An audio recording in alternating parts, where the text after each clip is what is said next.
I not only agree in terms of him being a head coach, but if you look back to, I'm sorry for moving around my camera, but if you look back to his time as coordinator here at Miami, the changes that happened at halftime propelled Miami to wins. 2017, that smoke and mirror season, halftime adjustments in that year. Last year, 2016, every year since Manny Diaz has been here, the defense under his direction made changes to find wins. Even this year, as a head coach, halftime adjustments now make or put the team in a position to be competitive.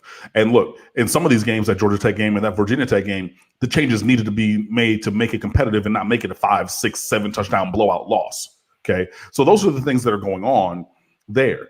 Now, where my reticence or my, where I'm uneasy about Manny Diaz is the preparation heading into the game. Because when the game is going, he's able to figure it out, pick it up. I'm going to change it. I'm going to figure I'll get it working. But coming into the game, the team has been ill-prepared several times over the course of years. And this is back to, when Mark Richt was here, and things like that. So I think that is what gives me the most pause. I do believe, when the punches start flying and the things are going on the field during the game, Manny is one of the best, I would say, in the country at making adjustments in the flow of the game.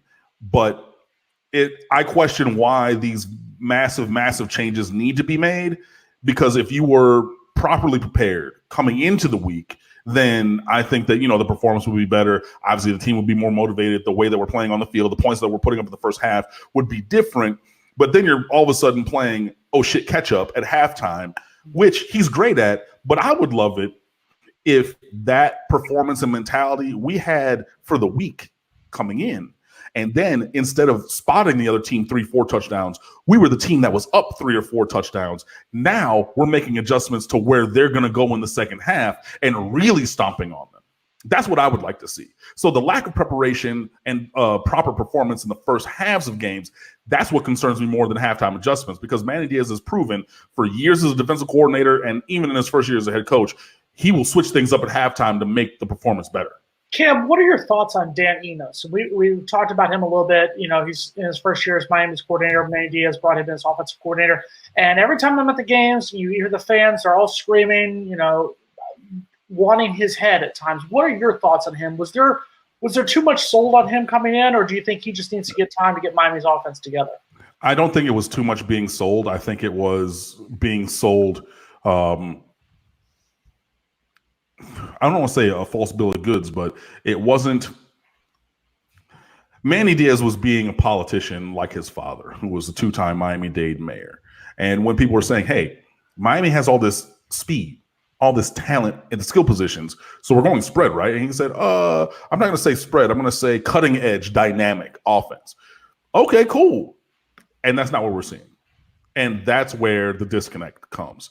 I believe that Dan Enos has made both N'Kosi Perry and Jaron Williams leaps and bounds better than they were previously. Now, unfortunately, my boy N'Kosi slid back, had one of his poor performances because the floor is very low, but the ceiling is sky high for him. So he had one of those bad performances last week. He gets benched. I get it. I admit it. I understand it. But both of them have raised their games. And if you look at when N'Kosi came in against Virginia Tech, if you look at the couple of wins that he had, all those things, if you look at Jaron Williams to begin the year, both of those guys are demonstrably better quarterbacks. And I think that's really where Dan Enos's expertise has come through. I would like to see a little bit more creativity. I would like to see more pace and space in the offense. And I know that he's hamstrung a little bit by the offensive line being abjectly terrible. Yet and still, you got to figure out a way to scheme around that. So, maybe not as much I formation under center, hard back to the defense, play action, things like that. Some of those things are great, and you can pick your shots. But I would like. I've always said pace and space, whether when I was a basketball player or watching football or anything that soccer. That's my preferred offensive style, and especially with the talent that's on this roster.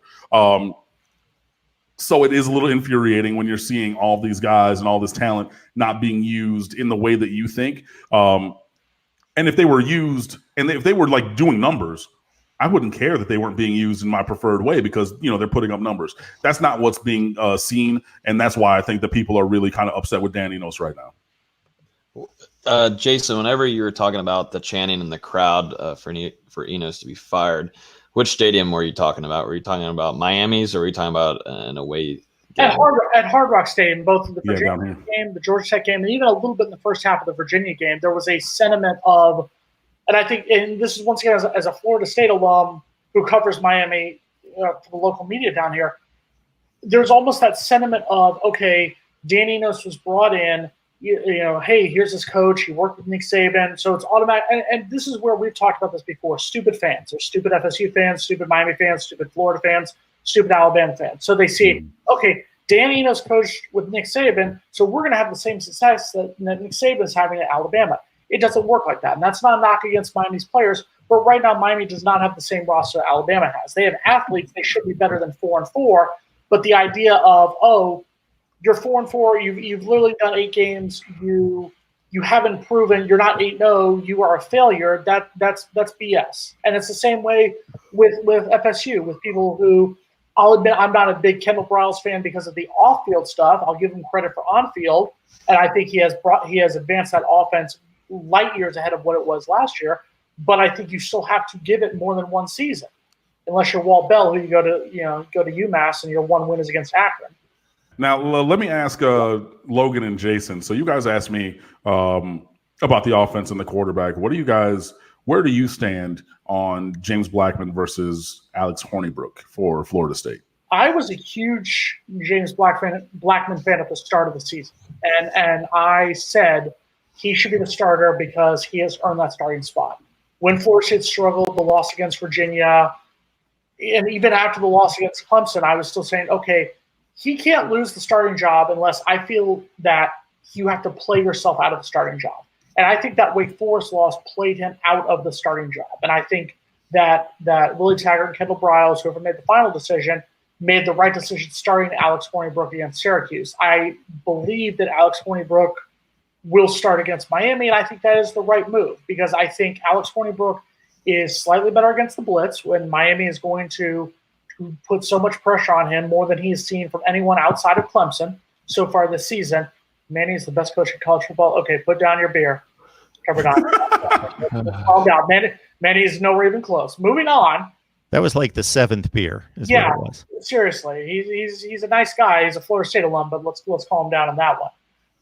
But I think Alex Hornibrook has solidified himself as a starter in this game. Now, can he play it out, and can James Blackman come in? Yes, and that's where the question comes up. You've taken James Blackman's starting spot away. You know, what happens if Florida State falls behind against Miami and you have to turn to him? Is his confidence gone? My problem with James Blackman is I saw the same mistakes coming up in the second half of games against Virginia, against Boise State, even against Louisiana Monroe, that he was doing as a true freshman in 2017. And other stuff as a true freshman, it's, oh, he's a true freshman. Okay, it's fine. That stuff's not going to cut it 2 years later. So I'm happy with the move to Hornibrook. I believe he will start against Miami, and I think it would be the right move. Mm-hmm, yeah. I also was I was picking James Blackman to definitely start the season, and it irritates me because, you know, we've seen where he can flash and you can see how pretty his deep ball is at times, but it's just fallen off. I think it's mental. It doesn't seem like he's progressed any whatsoever, and he's hurt himself and he's put himself into situations to where he can lose that spot. Do I think that both of them are just like Hornibrook's so much better than him? No, not really. I just think that with what Briles and Taggart have done, whenever they were switching out 2 quarterbacks, almost every drive, even after one would score, and then they'd put in the other one behind him, which I thought was idiotic. And I don't know why any coach would do that, but they did. It switched up a lot of things, and maybe that lost a lot of maybe Blackman's focus, or a little bit of, you know, he felt a little bit more disconnected from what maybe he thought the game plans were going to be. Because, I mean, James Blackman definitely is the biggest leader on this team. He's still a captain out there, and a lot of the teammates go to him. He's still on the sideline. He's still out there dapping everybody up after they score. So, I mean, I still for sure expect Hornibrook to be the starter for Florida State on Saturday. I just don't see where there's much of a big difference between both of them. I just think James Blackman has consecutively put him into bad situations to hurt himself with losing that job. But you can definitely see a difference in long ball and arm strength. We saw it definitely on Saturday, at least against Syracuse, where Hornibrook's trying to go deep, and these balls are way too short for guys that, you lead them on a little bit. That would be an easy 6 for talented guys, definitely like Tamarion Terry.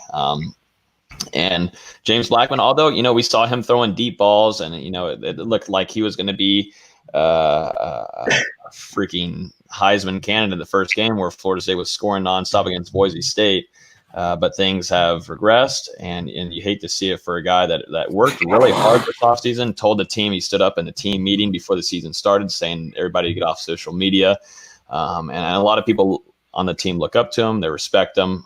So you never know. If Hornibrook is not playing well, then you might see Blackman go out there and get it. I think that'd be his final chance to maybe get be the starter for the season. But, we're deep into the season now, and it seems like they're going to try to go with the way, Hornibrook got to win against Syracuse, but I mean, that's freaking Syracuse. So, I don't think there's much of a difference between those two quarterbacks, honestly, except for that deep ball threat, and that's what James Blackman brings to the table.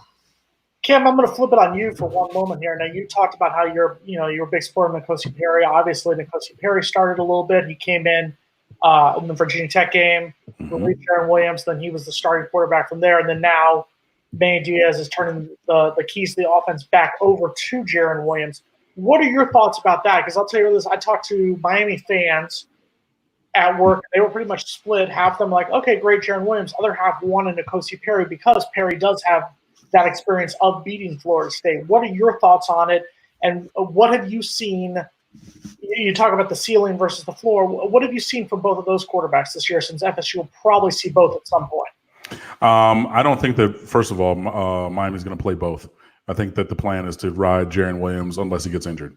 That's just not really unless things fall apart like last season. You know what I mean? But I don't think that there's any plan to go in and play both. So I disagree with that foundation to begin with. N'Kosi Perry is more athletic, so you've seen him run more. He has a way stronger arm, so you can see him push the ball vertically down the field. Jaron Williams is immensely more accurate with the ball. And the offense just looks different. Like I said, when N'Kosi is in there, there are more vertical throws down the field. Now, there are vertical throws with Jaron Williams, and hopefully his shoulder is finally healed after getting hurt against Central Michigan. I believe it was the first time that he really hurt his throwing shoulder. People were saying it might have even been against North Carolina that the initial injury to his throwing shoulder happened, but I don't recall that. So hopefully, there still are some vertical throws with him. It's just not as much or as far as when N'Kosi Perry's in. The offense is a little bit more horizontal, so you'll see more tunnel screens, and we'll see more, just stop screens, those now routes, if you will.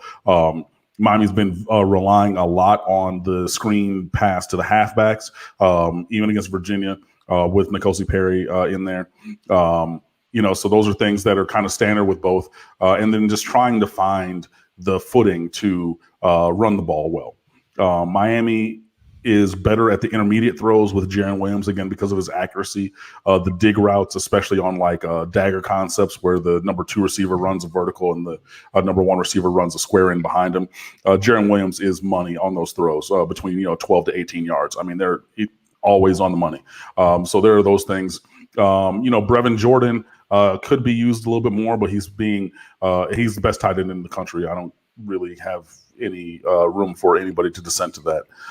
But he's been used a lot more as a blocker than a receiver this year, especially with the state of the offensive line. So there's that. And then just really trying to find that running game, because that'll set up the play action pass. When we, instead of having a phantom play action to a running back on 3rd and 13, when the opposing team already knows it's a pass play.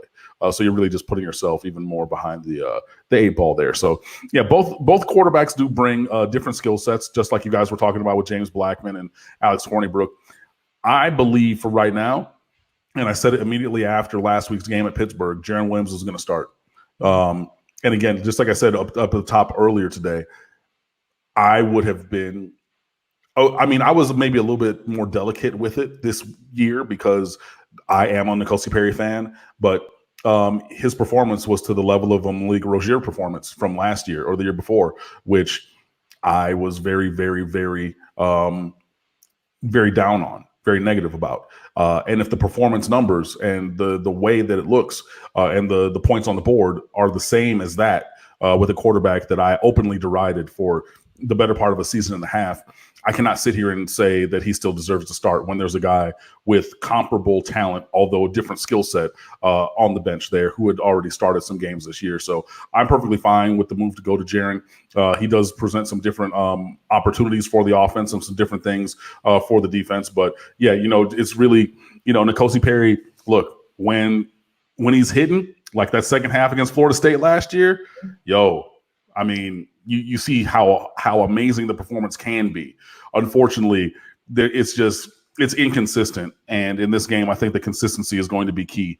So yeah, give Jaren that opportunity. And, 2 years ago, Malik Rozier had no experience playing Florida State, beat them up in Doak. Last year, N'Kosi Perry got the start last year as a redshirt freshman against Florida State, had no experience beating them. With a quarterback on the bench who had beaten them, he beat them. So I'm not going to, and I know people are saying, why don't you just play the guy who's beaten Florida State? The last 2 years, we've played other guys, and they've beaten Florida State. So I don't see that as a necessary requirement to start this game. But having previous experience playing against Florida State would be beneficial for Jaren. But he's already played against Florida. He's played at North Carolina in some other games. So I'm confident that he'll be okay. Can you explain to me real quick, and this is not necessarily a shot at Miami or a shot at Manny or the offense or anything, but why the hell did Tate Martell transfer? If he's not going to get time, and I'm not saying he should be the quarterback because I was at practice and I think Jaron Williams should have gotten the start of the season. I would have minded N'Kosi Perry if I was a Miami fan. But explain what's going on with Tate Martell. What is that all about? Tate Martell came in as a quarterback. He did not win the job. He moved to slot receiver. This week, he's back at quarterback full time, which, is kind of, the indecision of a young player a little bit, but going back. But it was, I believe that he transferred before we announced Dan Enos as the offensive coordinator. And the big push here was really Brevin Jordan. I mean, they're high school teammates of Bishop Gorman. You already had Bubba Bolden coming in as well. Transferring from a JUCO after, he was dismissed from USC last year. Even though USC said that he could go back there, he decided to come to Miami. So you have two of his high school teammates, one in the same grade being Bolden and one from the year behind him in Jordan. Their families are close. Obviously, the coaching staff knows those guys and their families and everything. That's really what greased the wheels for him to come down here. Newport Kane says Miami should go after Joey Gatewood from Auburn. I'm not going to turn away a guy who's as talented as Joey Gatewood. I'm not necessarily looking for him to come down here, especially with Tyler Van Dyke, a 4-star coming in this recruiting class. But who knows if all the quarterbacks stick or anything. A guy who's as big and talented as Gatewood, if he wants to come on down, fine, whatever. Anyways, the point of my answer is it was really the 702 contingent, the Las Vegas natives, in Bubba Bolden and Brevin Jordan, their families and the coaching staff. That's what got Tate Martell down here. And if Miami was running a spread scheme on offense of the style of my mind that I think that would best suit this roster, then I believe that Tate Martell would have started. But when you have Dan Enos coming in with the pro style, so you got to hit all your steps in your dropbacks from under center. And even when Tate Martell was at Ohio State, they didn't work under center. They worked in shotgun. So now you got to hit your steps in your drop from under center. You have to be pinpoint accurate with your throws. You have to have a little bit more arm strength than he has because he doesn't have a strong arm. This offense just does not suit his skill set. And he wasn't necessarily recruited here or brought here to play in an offense. He was brought here by the homeboys to be on the team, thinking that there might be a spread scheme, and that ended up not being what happened. And then obviously we went with other options. So that's my answer.